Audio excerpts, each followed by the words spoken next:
Hello, আসসালামু আলাইকুম। সবাই কি অবস্থা, কেমন আছেন? তো আজকে আমি কথা বলবো হচ্ছে যারা সৌদি আরব ফ্যামিলি ভিসায় যেতে চায়। তো সেক্ষেত্রে হচ্ছে কিছু কাগজপত্র অনেকে ঝামেলা থাকে, যেমন বাপের নাম ভুল থাকে, বা যে আপনাকে নিচ্ছে তার পাসপোর্টে আপনার নাম ভুল আছে। এরকম ভুল যাদের আছে তারা পাসপোর্ট করার সময় অবশ্যই একটু সতর্কতা অবলম্বন করবেন যাতে ভুল না হয়।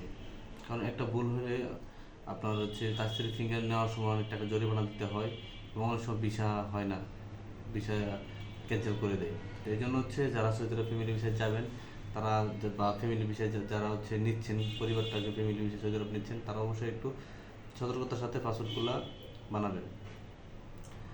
আর হচ্ছে যে ফ্যামিলি ভিসা নেওয়ার সময় অনেকে কী করে, ওই ফিঙ্গার দেওয়ার পরেই টিকিট কেটে ফেলে, যে আমার 1 সপ্তাহ পরে কাগজ পাবো, তাহলে আমি 10 দিন পরে টিকিটটা কেটে ফেলি। তো এরকম ভুল কেউ করবেন না, কারণ কাগজ হাতে পেয়ে তারপর টিকিট কাটবেন। অনেক সময় কাগজ পাইতে 1-2 দিন বা 3 দিন দেরি হতে পারে।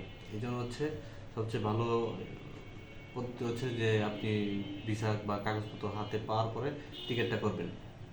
এরকম অনেকেই ভুল করে থাকে, তারপর হচ্ছে টিকিটটা 2 দিন বা 3 দিন পিছাতে কিছুটা খরচ হয়ে যায়। এই জন্য কাগজপত্র হাতে পেয়ে তারপর টিকিট কাটবেন। ঠিক আছে, সবাই ভালো থাকবেন। আসসালামু আলাইকুম।